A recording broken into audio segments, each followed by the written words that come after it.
Ukraina mengatakan Rusia telah kehilangan lebih dari 680 tank.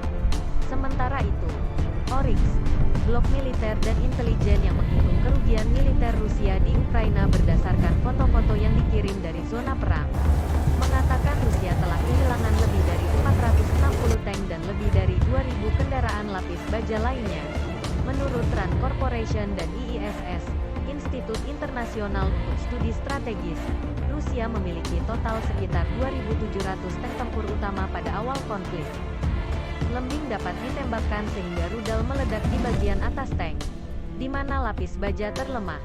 Menurut pabrikan Lockheed Martin, banyak tank Rusia dilengkapi dengan pelindung reaktif yang menyerap dampak rudal. Namun, Javelin dilengkapi dengan dua hulu ledak. Satu menghancurkan pelindung reaktif, dan yang kedua menembus sasis di bawahnya. Inggris juga telah mengirim setidaknya 3.600 rudal Next Generation Light Anti-Tank Weapon Missile, NLAW.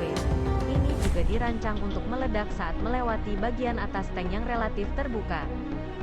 Javelin dan NLAW sangat kuat, kata Nick Reynolds, analis riset perang darat di Royal United Services Institute, RUSI. Tanpa bantuan mematikan ini, situasi di Ukraina akan sangat berbeda. AS memasok Ukraina dengan 100 drone anti-tank Switchblade, dikenal sebagai drone kamikaze. Mereka dapat melayang di atas target bermil-mil jauhnya dari operator dan kemudian jatuh di atas tank, menghancurkannya dengan hulu ledak di ujungnya. Prof. O'Brien mengatakan kurangnya patroli udara Rusia membuat pasukan Ukraina merasa mudah untuk masuk ke posisi untuk menyergap kolom tank Rusia. Rusia tidak mendapatkan supremasi udara pada awal konflik, katanya, sehingga mereka menurut angka Oryx, setengah dari tank Rusia yang hilang tidak dihancurkan atau dirusak oleh musuh tetapi telah ditangkap atau ditinggalkan. Para ahli menganggap ini sebagai kegagalan logistik dan ketidakmampuan pasukan Rusia. Anda telah melihat gambar tank Rusia yang diseret oleh traktor petani Ukraina, kata Prof. O'Brien. Beberapa dari tank itu ditinggalkan karena kehabisan bahan bakar. Itu kegagalan logistik. Beberapa terjebak di lumpur musim semi, karena komando tinggi menyerbu pada waktu yang salah dalam setahun. Pasukan darat Rusia terdiri dari banyak wajib militer dan rekrutan. Itu membuat mereka, dalam istilah dunia, kekuatan tempur berkualitas rendah hingga menengah, kata Nick Reynolds dari RUSI.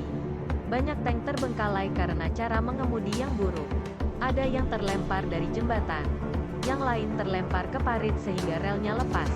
Kemampuan pasukan untuk menggunakan peralatan mereka kurang. Tetapi seringkali, tentara meninggalkan kendaraan mereka dan melarikan diri. Jadi, keinginan untuk berperang juga berkurang. Pemerintah Ukraina bahkan telah mengeluarkan instruksi tentang bagaimana warga harus menyerahkan kendaraan militer yang ditinggalkan.